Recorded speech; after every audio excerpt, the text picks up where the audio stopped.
Hello, hello. I am live. Hello. I'm just going to wait a few minutes for people to join. I know a few people are joining live today. If you're here, please do drop a hello in the chat so that I know that you're here. I really wanted to stream this on my own website with a chat roll and everything really clear, but that totally hasn't happened because I didn't realize you have to have had your YouTube channel for a long time before you're, or over 48 hours or something. You had to register. Anyway, I didn't do whatever it was I was supposed to do, so I've had to wait for that. So it's super frustrating because I had this beautiful sleek setup and now it's on YouTube, but it's here. So I'm going to wait a couple of minutes just in case anyone's joining. It's literally 12 on the dot. So we'll just see if anyone can come on. I know it's Friday and people are rushing through any homeschooling they've got to do today and hoping for a sunny weekend. I, after complaining on my Instagram Live that it was not very sunny, have now got beautiful sunshine, as you can see outside. It's really, if I bring the blinds down, it's too dark. So I've left them open, but it now looks like I've got like a halo or something. So we'll just wait a couple more minutes, see if anyone else can come on live. If you're here live, please just say hello, hello, so that I know that you're here and we can get started. Yeah, so I'm just going to wait one more minute. So I've had quite a challenging morning this morning. My daughter's reading and she's really loving reading. And she was really involved in a book all morning. She was absorbed in it. And then about 50 minutes ago, she decided she wanted some mummy time. And of course, I was doing the tech and setting everything up ready for the call. And she really lost it in quite a massive way, in fact. Luckily, I have so many parenting tools under my belt that I was able to bring it back quite quickly. But she really went into her flipped lid mode. And it's very hard to rationalize, or in fact, impossible to rationalize with a child when they get into that headspace. When a child flips their lid, it's so difficult to sort of bring any rational conversation, and she was really in that state and she was not communicating. She was lashing out, and I was just thinking, I go live in 20 minutes and I'm literally I'm having like my kids having the biggest meltdown ever. So it happens to all of us, and it's just about how quickly we can bounce back. So welcome. Thank you for joining me. I am now going to start the slideshows and I'll talk through. If you've got any questions, do let me know. There's a Q&A at the end. I know a lot of people have chosen to watch back at the weekend and the evenings when they can actually be really present and that they can actually absorb the information I'm sharing. Thank you so much for all the absolutely amazing messages I've been receiving. It's so wonderful to hear that the workshops we've done so far have really made you look at your life, question your life, and that help you understand what it really means to make time for yourself, mind, body, soul, and mama. Okay, so I'm going to move across the slideshow. I am here. I'll chop and change between the two. For those that are joining, and this is the first workshop, because I know a couple of people are not watching them in sequence and they want to go straight into this workshop, I'm just going to let you know that I have a brain injury. It happened 16 months ago. I banged my head on my daughter's bedside table. I sometimes still stumble over my words, but that's okay because I was totally slurring all the time 6 months ago and walking with a stick.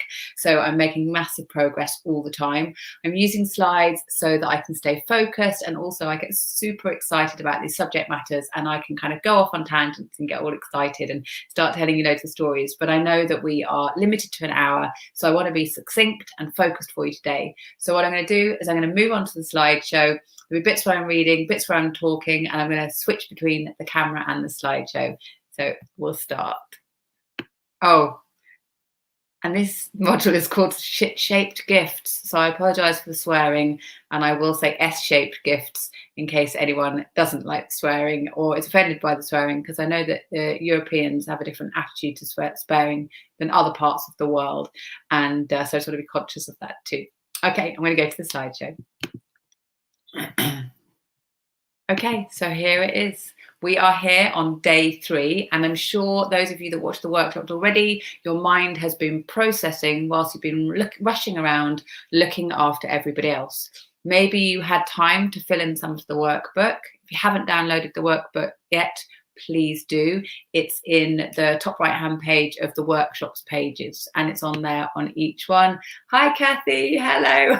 Good, I'm pleased you like the title. I don't want to offend anyone, but it really does show you how impactful and how kind of deep that feeling is. Okay, so print out the workbook and fill in there anything that comes into your mind. Okay, so maybe you've had a bit of time to think, what do I truly want? What is truly for me?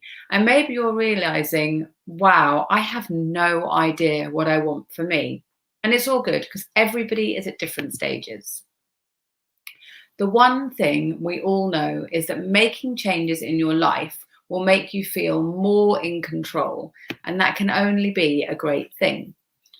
It's important to remember you're not alone, and you can enjoy the support of like-minded mums where your limited time on and offline feels energizing and not draining. So with that in mind, today we're going to talk about why our quick fix challenges are not enough, how our fear of failure holds us back, shit-shaped gifts, and I'm going to give you my guide for making time for the whole me. We now know that consistency plus patience equals results, and that should be done in achievable, bite-sized steps as we work up our mountain, not a flash in the pan 21-day challenge that's over quickly. We know that won't work after yesterday's workshop. Ideally, it should be a journey where you're along for the ride and not just for the results. We can find a way to fall in love with the process of upgrading and being better versions of ourselves. And at the same time, we can improve our relationships with our family, our friends, and our children. We're all different and we all want different changes in our lives, but we can all do that side by side, supporting each other. So, okay, let's talk about our relationship with failure, as I think it's really important on any personal development journey. I am of a generation, so I'm 43, and I'm very much of a generation where generally failure was a bad thing, which is not a good thing if, like me, you're dyslexic or have any learning disabilities. So getting things wrong was never a good thing back in my childhood. For many years, that was a really deep-rooted thing for me, because the fear of failure came with a feeling of not feeling good enough and even not feeling deserving enough. I'm so excited to see so many children's books now championing failure, and they have these amazing key messages like, if you're not failing, you're not trying, or failing forward, or failure is the opposite of success. It's part of the success. I love all of these quotes. They're so powerful and they make you realize that, it's such an important part of the process. Rosie Revere, the engineer, is absolutely one of my favorites. I've just seen that Claire from Grumpy Kid is on the call. Hi, Claire. I get some amazing books from Claire as well on this kind of, it's okay to fail message that we give to our children. Now, my favorite of all, and the one I see as essential in the whole process of making time for me, is when we give ourselves permission to fail, we at the same time give ourselves permission to excel. This doesn't really get talked about so much, actually, but we also hold ourselves back from excelling because we question ourselves and doubt ourselves. As much as we kind of don't want to fail, sometimes we don't want to excel either. Imagine if we can teach our kids these messages. Actually, I've got a really good document that I can send you if you want it, which is called How to Praise Your Children Without Saying Well Done. And it's a cheat sheet. So if you want it, please drop me a message saying, yes, I want your cheat sheet, because it's a really powerful tool that you can use with your children to give them praise in a way that is going to make them enjoy the journey and not the outcome, which is where a lot of the failure message comes in.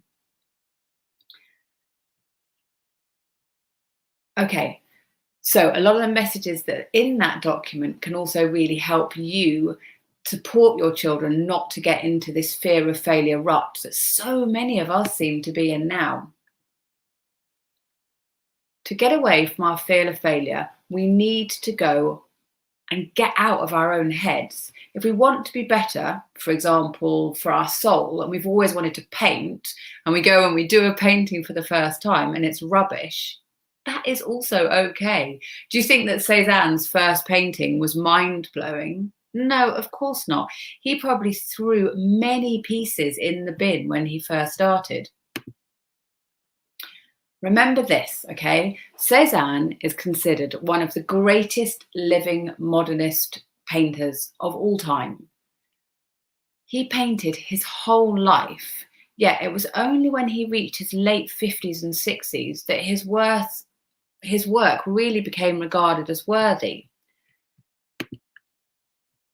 Another reason I always use Cézanne as an example is that his work is actually quite simple, and it's a really his own style, and it's not, perfect photographic painting. So we need to cut ourselves some slack and put it in perspective. His painting, this one here, which is called Card Player, it sold for $250 million. That is a huge amount of money. But my point is that he didn't start off being this incredible painter, and he didn't even get recognized for his work until his 50s or his 60s. So if we're now at whatever age, we're in our 20s, our 30s, our 40s, our 50s, and we're looking and we're like, oh, it's going to take years. It does take years. And that's part of the joy. We have to fall in love with this journey. So we are all guilty of self-criticism. And I bought so many bits, like embroidery bits at the beginning of the first lockdown. And then I chose these beautiful pieces that I was going to make. And I quickly realized it was going to take me time and patience to learn properly how to do embroidery. And my husband definitely raised an eyebrow at how crap my early tries were. 20 years ago, I'd have just given up. But now I really understand that practice makes progress. I'm not going to share my efforts now, but in a year's time, I probably can. So it's time we all hang up the need to strive for perfection at the door. That's not real life, and it's especially not with kids. I mean, look at me today getting ready for this workshop, and then 20 minutes before I go live, my daughter has the biggest meltdown of all time. And I'm like, oh my God, I can't turn up perfectly, and I can't have 20 minutes meditating before the call, or I can't do any of those things because it's not happening that way today. And that's what we all have to recognize, is just to hang up our need for perfection and to realize that we're imperfect. Taking baby steps, learning and building our skills, be that a good squat technique, a parenting technique, an embroidery stitch, whatever it is, that's where the gold is. It's in the learning. And we know that failure is an important part of the process of self-improvement. So now we've kicked our fear of failure to the door, let's talk about what I see as the most important realization there is. When we're on a journey to do better as a mum, shit-shaped gifts. Now you have to excuse the strong language. As I said before, I think us Europeans swear a lot more than the rest of the world, actually. So I'll call them S-shaped gifts, but you know what I'm talking about. This is a big one. We are hardwired to see the negative situations, but in all situations, we're hardwired to see the negative situations. But in all situations where there seems to be lots of negatives, there are always going to be hidden gifts.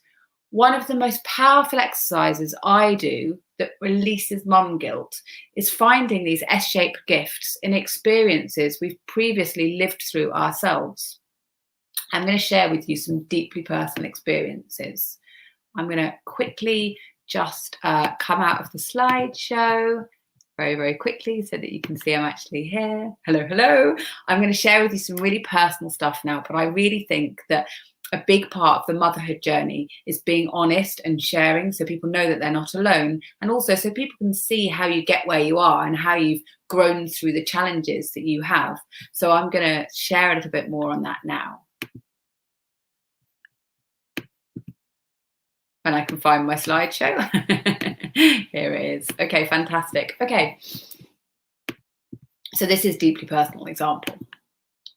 My dad, who very recently died, was capable of being very explosive, and he would get really, really angry very quickly, and it was really scary as a child. I was raised in a household where slamming doors felt like a daily occurrence, as did hiding in our bedrooms. Now, I know that a lot of mum guilt comes from raising our voices at our children. As we know, really, we need to control this, but we are often under extreme pressure, and that's not always easy. I love this quote. When little people are overwhelmed by big emotions, it's our job to share in our calm. It is our job to share our calm, not join their chaos. Ouch. This is the goal. The goal is to find this space in ourselves to keep calm when our children can't. Now, whilst my dad shouted at me, my main experience was really one of my dad shouting at my mum a lot. I'd always looked at this as a particularly bad time in my life, and I'm sure it was a contributing factor in my leaving home as a young teen and also teenage depression. When I first asked what gifts were in having an explosive dad, I was really confused and so upset, really. It was a terrible time, and I felt there weren't any gifts.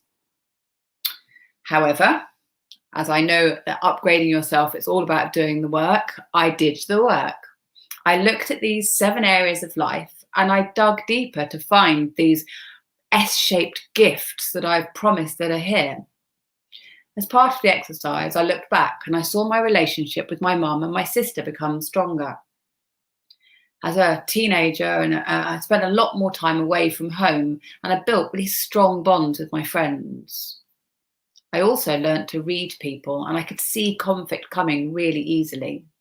I got a job really early, so I had my own money and more freedom.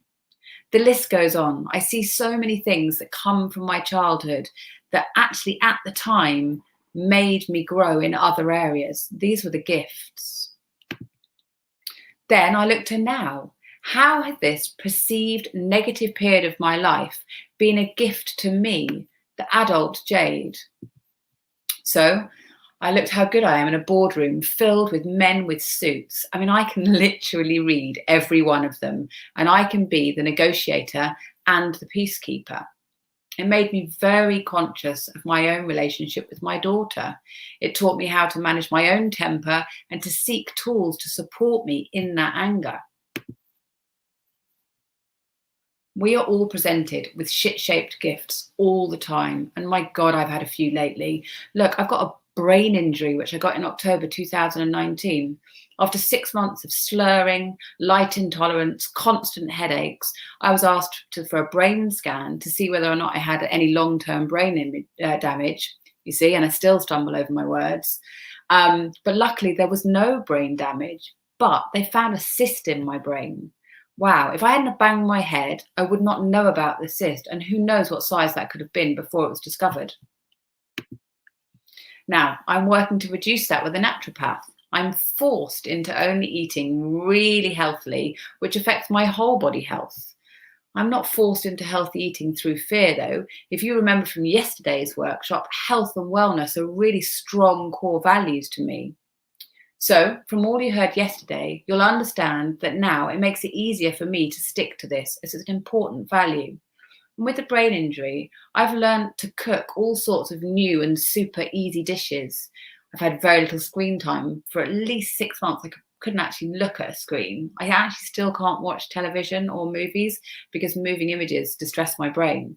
So that's meant that I got quite bored a lot. So cooking became a real love for the first time in my life.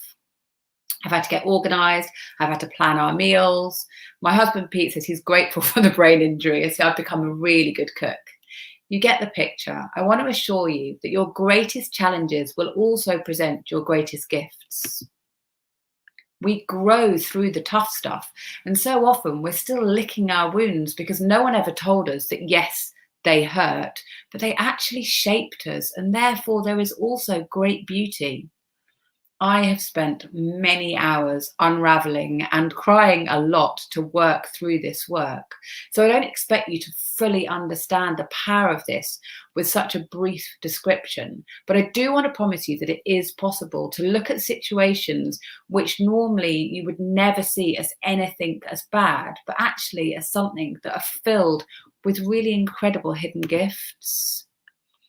It takes work, and with the right guidance, you can get there. I've really explored this work with people who have gone through unspeakable scenarios in their childhood. And once they explore each area of life, they've all had great release, now seeing all these incredible gifts that they'd not seen before. I've worked with mums who carry a lot of mum guilt over the mistakes that they've made in their parenting. And in turn, they've been putting crazy amounts of pressure on themselves, which makes it really, really hard to parent. And worst of all, they're carrying a lot of this mum guilt with them. But by deep diving into this exercise and recognizing that their failures and faults, as uncomfortable as it is to learn, will have had hidden gifts for their children. Now, I know we don't want to ever be the people to give our kids these S-shaped gifts. And once we know we're doing this, it is our duty as a mother to do better. Because when you know better, you do better. And you would never choose to make things difficult for your child. They will have enough challenges in life. Your role is to be their support. The mothers who have done this work have found relief from this guilt. And incredibly, as the guilt and the fear is released, they found it to be so much easier to be gentle with their children. Now, once we really understand this, when life's challenges hit us, we can start to reframe the situations as they happen. And this is when we get to a really magical place where we can say, okay, fasten the seatbelts. This is going to be a rough ride, but I know eventually I will grow from it. Let's take one more look at how having an explosive dad has helped me. What's my purpose in life and what am I most drawn to? If you're watching this, you probably come through one of my Instagram posts or through a social media post. You know about No Mum is an Island. Maybe you've seen my reels. There'll be something that you see about what it is that I do with No Mum is an Island and what it is, what the message is that I'm getting out there to people. I'm just going to come on to this very quickly. You know, you will have seen my Instagram, my Facebook, you'll have seen maybe my mailing list. You'll have heard me talking about these kind of core messages that I'm getting out to mothers to support mothers. You'll have seen that in everything that I do. My purpose is very clear. She says, and then she can't find the slide again. Oh no, I really can't find the slide again. Bear with me 1 second. Here it is. Great. Okay, so here it is. What is my purpose? I look, and you can see this, okay? I am supporting mums to do better because their children are watching. My website is all about that. My social channels are all about that. I love my mum, but she was in no emotional state to handle what was happening in our family. She wasn't making time for her whole self. She was broken. My need to support mums and in turn their children is literally a huge part of this story and an amazing shit-shaped gift. I get messages from people on Instagram saying how my posts help them through their hardest parenting days. If I had a gentle, reasonable, balanced father, would I be the person I am today? Would I be here on social media with a following across Facebook and Instagram of over 30,000 people, all about supporting mums? I don't think so. So this not great gift has been a real life shaper for me. And now it's one that I can truly see for the gift that it is.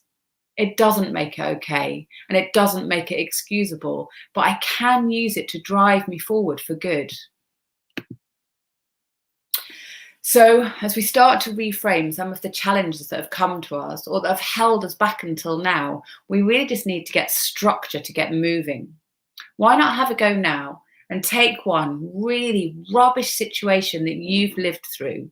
Now, the challenges are going to be really obvious, but I want you to write down in your workshop at least one benefit in each area of life that has come from this situation. I know it's not going to be easy, but I'm going to ask you to dig deep. Remember, these are the areas of life you can look into.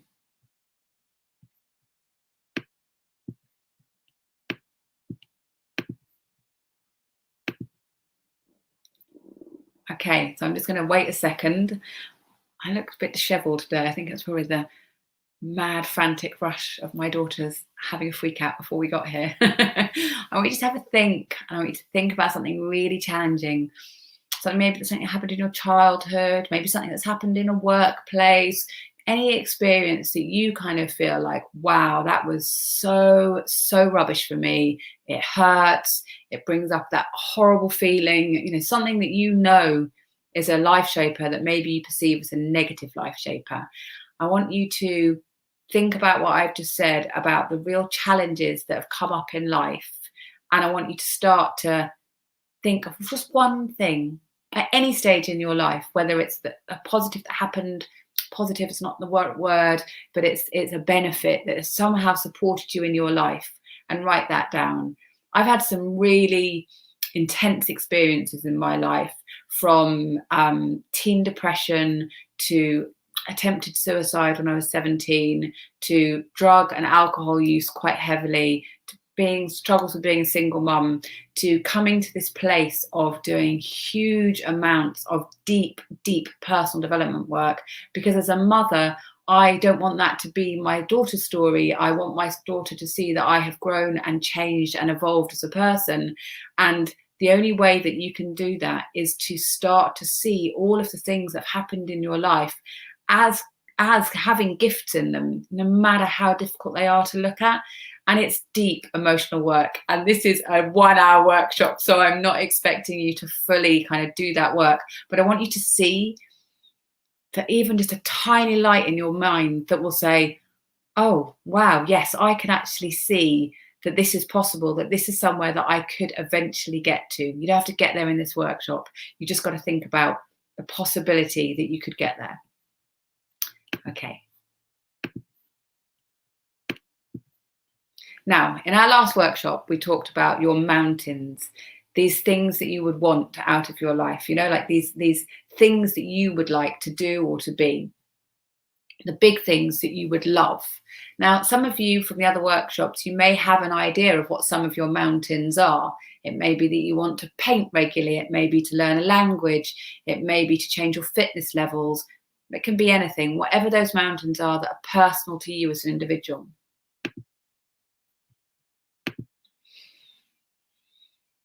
So after these 3 workshops, maybe you feel confident to go it alone and you think, yes, I can do this. I know what I need to do, but maybe you need support. And for those of you who would like support, I have created a mentorship program that means you just need to show up. Anyway, as I've said, in workshop 1, we just need to have structure. And then once we have the structure, all we need to do is show up. If you've got any questions about anything we've spoken about so far, don't forget that in a minute, I am actually going to go live and I'm going to answer questions. I've had quite a lot of questions come in, which I'll be able to go through. And then if you've got questions now, please do ask them. I know lots of people have said to me that they're watching this on a replay.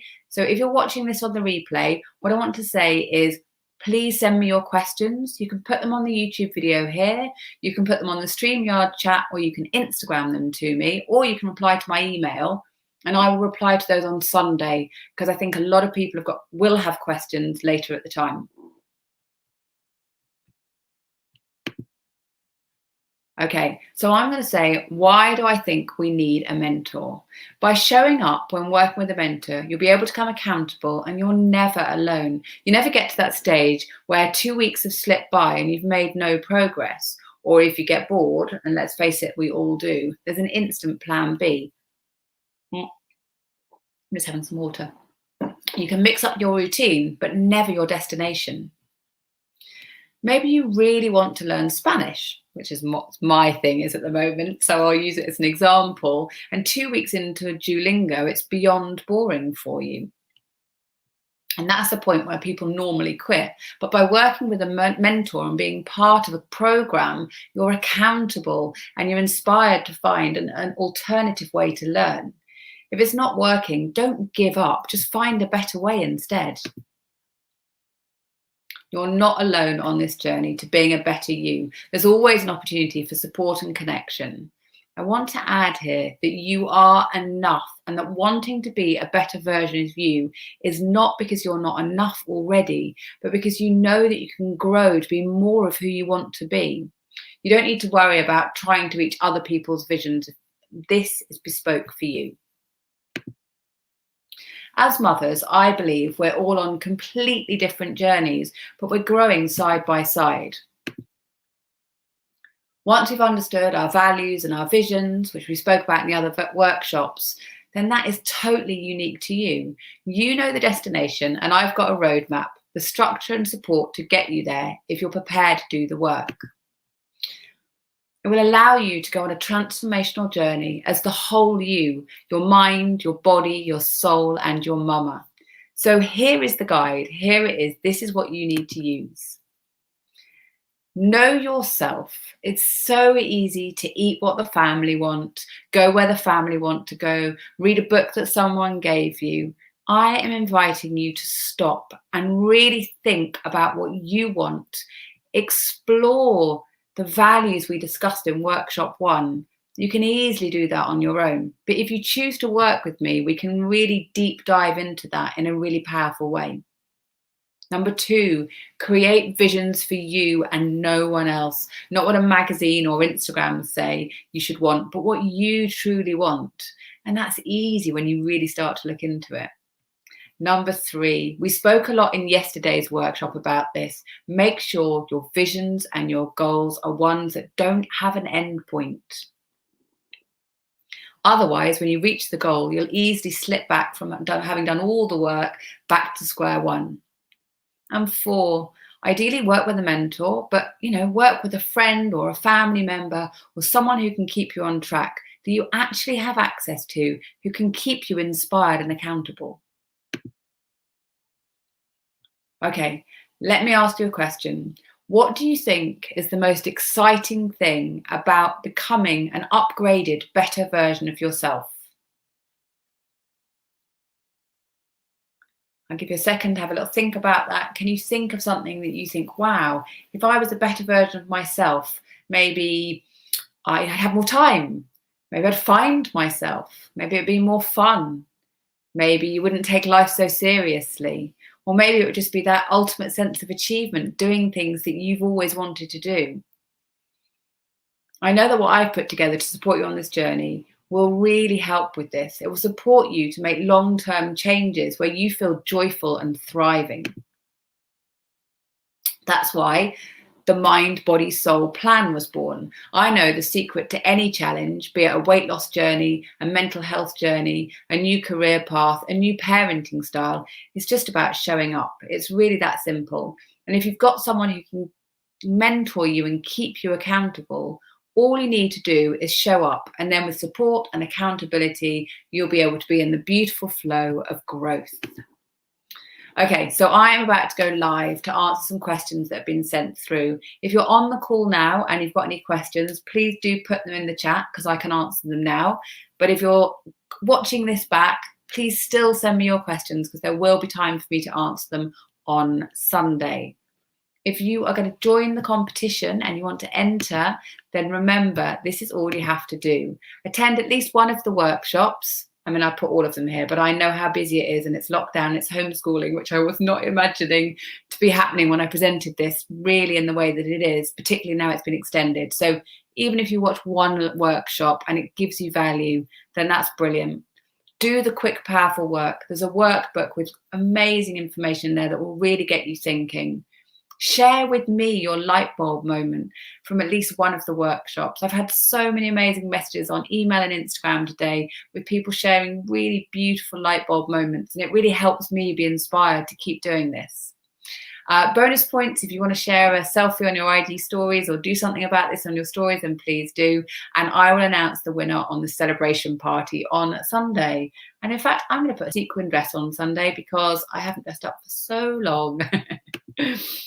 Okay, and this is what will be the prize. The prize is worth over £700, and I will be doing some private coaching calls and private consultation with the winner, and that's not something that I'm doing with any other clients right now. So if you want this, then please do enter.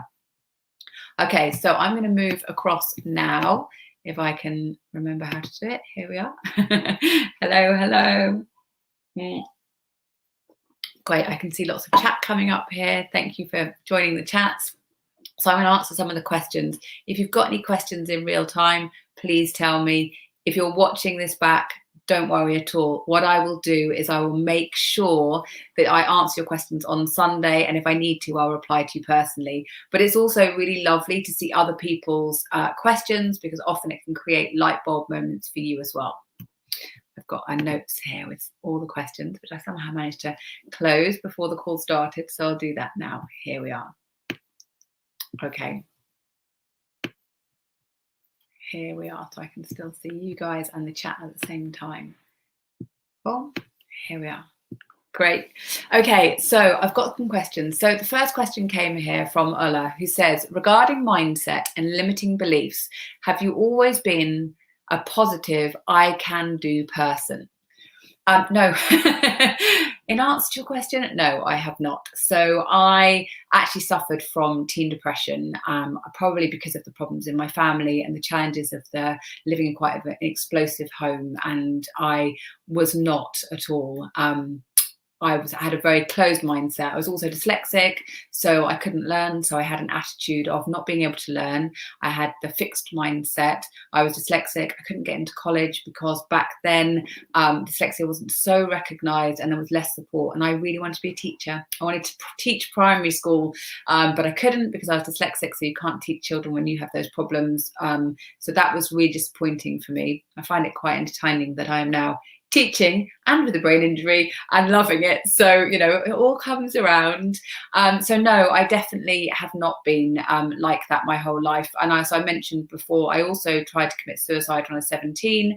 And that really came from a very dark, depressed place. But I worked really hard. I really fought not to take antidepressants and to work with my body and to eat really healthy and to understand my brain and the chemicals in my brain and to try to learn, which even back then was hard. And I had a copy of Louise Hay's You Can Heal Your Life. I know Kathy's on this call and she totally is with me on that one, from having a challenging childhood to finding that book and going, oh, okay, I can do this. I can change my life. And that was the beginning of my personal development journey. I got pretty lost on the way, it's got to be said. I partied way too hard for quite a long time, but as my kind of trauma response and my escapism. And I look at that now and I truly understand where it came from.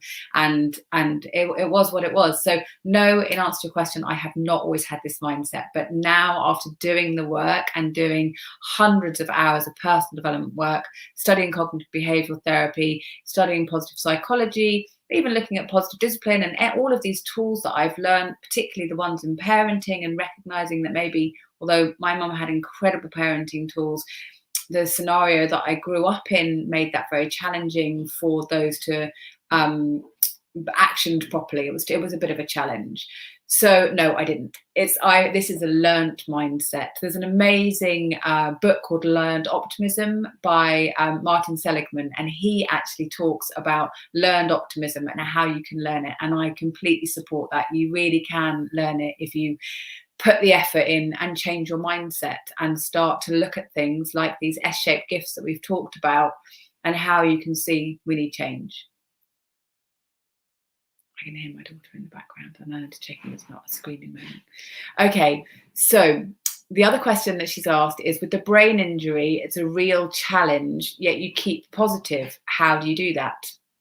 Well, I think this workshop explained it. When I first banged my head and we realized that I was, you know, slurring and walking with a stick and had to wear glasses and a hat all the time, and I was really finding it very difficult to be a normal functioning person. Luckily, my husband and I have both done loads of work. So he was like, wow, where are the shit-shaped gifts in this? And they're not always immediately obvious. It can be really difficult to find them. But you know that they're going to be there and you know that they're going to come through. And maybe that's that you're going to become a great gardener and a great chef, and that you're going to suddenly have a completely different outlook on life. And maybe it's that you have to stop doing all your paid client work because you can't necessarily be there when you want them, because you may be having a brain injury day and that means you're going to be on the floor. And it still happens, or I go, oh God, I need to lie down. And I have to get onto the floor really quickly and get my head on the floor and just try to slow my system down. But it doesn't bother me, bizarrely. It doesn't bother me because I know it's all part of a process, and it's actually given me a lot of free time. And then I've been able to work on this course and do the things that I love. So the bad things happen, and they're not just bad. They the challenging things happen, like a brain injury or like being made redundant. I know Claire just wrote here actually about being made redundant. She'd never left the safety net of a guaranteed income, but under her own steam, but she now knows it's a gift. Exactly that, like we don't always see it in the moment. And you know what? Sometimes it takes years for us to actually get to that stage where we can see it. And I've been really lucky now that I can see it in the moment. About 3 years ago, I was in Bali with my daughter, and Pete had gone back to England, and we were going to do a term unschooling. So we were going to actually have this 3.5 months in Bali unschooling at the Wood School, this incredible school in Bali. And it was so exciting. And it was a really big adventure. And I was going to be working on my No Mum is an Island website because I had this idea for this brand and what I wanted to grow in a personal development for mums. And it was all like, this is really exciting. And my daughter had a really, really, really bad accident where she basically was on a kitchen surface and she jumped down. And as she jumped down, she knocked a bottle of olive oil, which is on open shelves, which is quite normal in Bali, same in Ibiza. And she knocked it down, and it basically impaled through the bottom of her foot. Anyway, it was beyond the most horrific experience of my life. I mean, I can't even tell you. It was really, really horrific. And in the moment of this beyond horrific accident, where there's no ambulances, you can't call up your family because it's the middle of the night. Nobody comes when you call because it's Balinese culture and we're a tourist, and the whole thing, it was so overwhelming. But within it, in the moment, I saw all this support. So actually, the woman who rang the guest house, she immediately came and was able to do lots of things. And there was a Russian girl staying across the way, and she came and she tourniqueted my daughter's foot. And there was another woman who actually took the glass from my daughter's foot, but she had done a lot of energy work. Whatever you believe in, often I find in these really extreme scenarios, weird stuff happens, right? You hear people talk about weird things. And the glass was sticking out of my daughter's foot in quite a big way. And you can't tourniquet or do anything at that stage, but we couldn't get to an ambulance. And it was very obvious that she was losing huge amounts of blood in a very, very quick moment. And this woman stared at my daughter and took the glass out, which was, I'm not even going to tell you, but it was bad. And afterwards, my daughter said to me, that woman switched off my pain before she took the glass off. And I spoke to the woman afterwards, and she was there doing some energy work and some healing work. And she said that she had switched off my daughter's pain sensors before she moved it out. And it was all really amazing. But within this moment, I'm seeing all these incredible women bringing their skills, whether it's the tourniqueting and the first aid or calling to try to get a family member to come, or all of these wonderful, wonderful experiences. And yes, it's horrific. There's no question it's horrific. But I could see all the benefits. I can see these amazing things happen. I can see my daughter seeing all these amazing things happen. And it was like, oh, wow. When you really change your mindset, you can start to see incredible benefits in the really horrific negatives of life's experiences. Okay, so that's me sharing deep and personal, but I hope it will make you understand why I'm so keen to share all of this information, because it really changes you. Okay, so my next question is from Colette. Is it important to have just one focus in each area? I often do lots of things, which means I often don't fulfill my goals. Look, it depends what stage you're at. If you suddenly want to change everything in one go, that might be too overwhelming, and we can sometimes set ourselves up for a fail. You know, we talked previously about our fear of failure, but then also maybe our fear of success, and overwhelming ourselves, that also holds us back. So I would say just choose one thing in each of these 4 areas of life, and we're not doing a 10-day challenge or a 12-week thing. You're really, this is the beginning of a journey, and those things you start to commit to. And once they become part of your daily habits, so for example, your weekly habits, and you're in a flow with them and they're easy and they're just part of life, then bring in the next thing and start to build it in. But if you do it all at one time, it's just way too overwhelming. So I would say slowly, you're on a long-term journey, and you're not just on what's going to happen in the next 1, 2, 3 years. We're going to be mothers for many more years of our lives, in fact, for the rest of our lives. And so therefore, let's start building these things in as part of our bigger journey. I've got a question here from Laura. Is there a way we can work together? Yes, there is a way we can work together. I will share more about that on Sunday. There's lots of opportunities. This is a roadmap for you to go off and do all of it on your own. You are powerful to do that. But if you feel like you want support and you want to do more and you want to work with someone that can guide you, then I'm definitely going to give you some opportunities for that on Sunday. Okay, I've got a question here from Haley. What if we can't even remember what our core values are? I guess this is a key sign you need to do the work. Yeah, Haley, yes, I don't know if you joined workshop 1, but I spoke about that because I didn't know what my core values were. Now it's so clear, but that's as a result of doing lots of amazing work. What if you can't work out what your values are? I'm pretty sure I could work out what your values are, and I could work with you on that. And that's something that we're going to talk about when I talk about my mentoring program, to help to deep dive into that.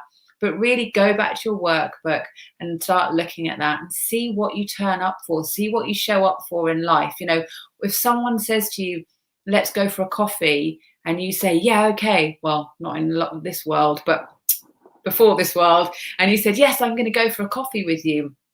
Why is it that person and not another person? What are you going to talk about? What is it that person sparks in you? Really start to look, and it will become clear. It's all there. Life demonstrates so much stuff to us, and sometimes we're so in our heads that we don't see it laid in front of us. So you will find them, and there are ways of doing it, and there are tools, and it's just about doing the work. Okay, so Hazel says, okay, so Hazel's saying that I'm answering all of her questions as they each come up with every workshop. Brilliant. And Alison, mum guilt. Okay, well, she's asking about mum guilt, and I think that I should have answered that in this workshop. I'm just going to quickly look at the message, because there was a message here now, which I don't know. I think, let me just look through the messages. Oh, no, okay. I thought there was a message about never intentionally upsetting our children, and exactly that, right? So we never want to intentionally upset our children or give them challenges in life. And that's why mum guilt is so real, because, and I don't have mum guilt right now, but my daughter lost it just 20 minutes before I came on this call, because she suddenly realized she wanted some playtime with me, but I couldn't give her that because I have this call, and she'd been reading earlier, and so she was really frustrated. So she's like, you've got to play Barbies with me now, you've got to play Barbies. And she was so furious, and I was like, look, can't play Barbies in 10 minutes, like, it's not realistic. I'm happy to set up, and when I come off the call we can play Barbies. But I can't give you what you need right now, and it's not going to happen. Oh, and she was really angry, and she was crying, and she's feeling it. And it's been quite a busy week for me. I've been doing these live workshops. I expected her to be at school. She goes to school 3 days a week, and I really expected that she would be there, and she's not. So she's at home, and so I'm not able to be as present as I would like to be. But she is seeing that I am committed. She's saying I'm not giving up, even though I've had massive tech issues and frustrations. She's seeing that I am helping and supporting other people. I'm reading the messages to her to show her that what I'm doing is part of a bigger picture for me. And she's seeing a message, she's seeing from me that I am doing this. But of course, we don't want to give our children challenges. We don't want to be the challenge. We don't want to be that in our children. And it's really hard. And, I'm not doing anything really bad to her. I'm asking her to play on her own for an hour while I do this call. And she's frustrated by that. And actually what happened when I was setting up was I moved the Barbie and I knocked over this sort of plate of table of which she'd really laid out of all of these toys, knocked the whole thing down, and she totally flipped her lid. You must ask me, if you haven't seen the parenting tool about flipped lid and understanding a flipped lid, when our children go for, I'm just trying to work out where in the camera, when our children go from their primitive from their rational brain to their primitive brain, and they totally lose it, and how you cannot ration with them in that moment. And it would be kind of stupid to even try to, which so many of us do. But as Dr. Daniel Siegel talks about this in a really amazing way. So here's my daughter 15 minutes before I go live in a complete flipped lid state. Wow, that was a challenge. But I didn't have mum guilt, and I understood that this is part of the process. And it, and in that moment, I can see the S-shaped gifts, because I'm like, oh, I can share with people that this happens to me as well, and that I have tools that I use to support me through it. And I recognize that there will be gifts in it for her. And she's seeing a role model of someone who's saying, you know what, I have committed to this workshop, and I know it's upsetting for you, and I know it's difficult for you. I love you. I support you. I am here for you in an hour's time. Right now, I have to carry through what I'm doing. So that helps us release the mom guilt a bit. So if you've got more questions, please let me know. Okay, I will be taking questions. You can put them here in the chat. I know a lot of people are watching on replay. If you're watching in replay, this video is unlisted on YouTube, so your questions won't be read by other people other than on my mailing list, who are mums who are in this community together. So you know that they're safe. If you don't want to put them in YouTube because you don't have a YouTube account, if you go back to the workshops page and go to workshop 3, there's a chat role, and you can put your questions in the chat role. The other place you can put questions is in the email. You can email them back to me, or I'm on Instagram, No Mum is an Island. Thank you for so many lovely messages here. I'm seeing some great questions, and Kathy saying that she loves Louise Hay. Me too. So powerful. So any questions, do ask me them. I will see you on Sunday. I know a lot of people are watching on the replay, so maybe you're catching up and it's Saturday, and then on Sunday. So I'm going to give you a list of amazing growth mindset films, so that if you do want to put your kids in front of the TV for this workshop, and you don't want to feel guilty about it, then at least you feel that your kids are watching something that has value, because there is amazing value in some kids' television, and it gives them really powerful messages. So I'm going to share that with you. And then maybe afterwards you can talk to your kids about why you took the time out, what the workshop you were doing was for, and why you chose the film that you chose, and what the lessons were in that film, so that they can see that this is a whole different way of thinking, rather than mummy's just doing something, just watch this film. Okay, thank you for watching. It's really appreciated. And I look forward to sharing more on Sunday. Bye. I know where the button is today.